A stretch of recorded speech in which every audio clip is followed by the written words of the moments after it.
So I recently had a jinn experience per se, where I met this individual. He accepted Islam on the day after Halloween. Now why would someone accept Islam on the day after Halloween?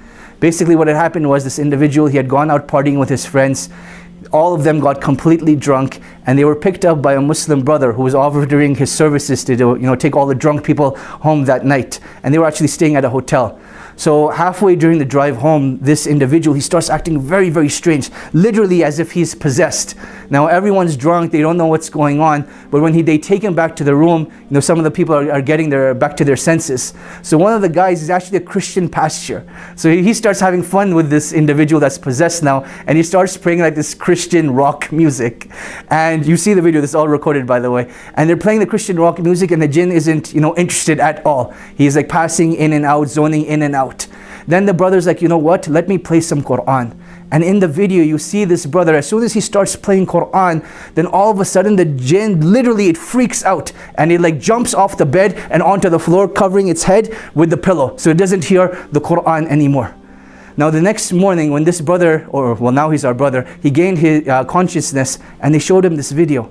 And he asked the Muslim driver that was there, what happened? What is this? What was it that you were playing? And he tells him that, look, it looks like you're possessed by a jinn. And what I was playing was the Quran. And he starts giving him da'wah, and he actually accepts Islam at that time, the very next day, alhamdulillah. So now the story continues. As his brother accepts Islam, each and every day, he starts seeing a dream where he's inside the bathroom, he's looking inside of a mirror, and then all of a sudden there are these scary figures just around him, and he start lifting him up through the ceiling. And he start taking him through what seems like to be Jahannam, because there's fire everywhere, there's destruction everywhere. And they keep on telling him, this is your abode, this is your abode, this is your abode. Now he wakes up in a panic. Now what continues for the next couple of days is that even though there's nothing physically there, everywhere he looks, he sees in the Arabic language, your abode is with us in the hellfire.